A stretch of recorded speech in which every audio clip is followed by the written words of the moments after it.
No matter how you want to say social media is bad, it also has its ups and its good and its advancement in today's world, in today's technology and everything. So it does a lot of things. Just as you said, you look at social media, you're happy, you watch the skit.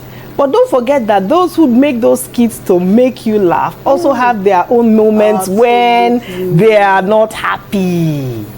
But the truth about it is that happiness comes in moments. When you who is in your house and maybe can afford one meal, you're finding someone driving a Bentley, you don't even know whether he just rented that Bentley. You don't even know whether he just went to a part of a car and pretended like it was an aircraft, and then they are pretending like they're in their aircraft, private jet, and then they are wishing to live their life. You know, the most important thing is that in whatever state you are in, watch for entertainment. Watch social media should be for entertainment. And then when you want to grow, you also look at it. There are the motivational speeches that you see. There are the growth channels that you see. But when you now begin to address social media from the form of, I wish I was living that life, I wish I was that person, that is where you now begin to take away joy from yourself. You do yourself a big disservice.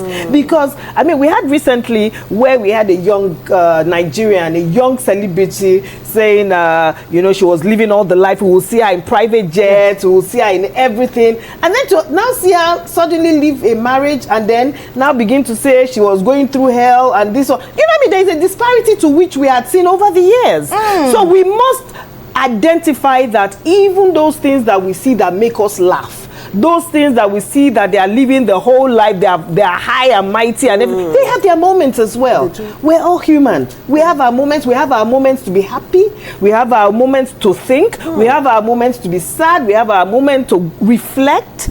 So when we now begin to understand that every time in my life has a moment, what am I doing about this particular moment in my life? How do I overcome this moment in my life? How do I enjoy this moment in my life? How do I just accept this moment in my life as a passing phrase? That is when we now understand what social media should be for.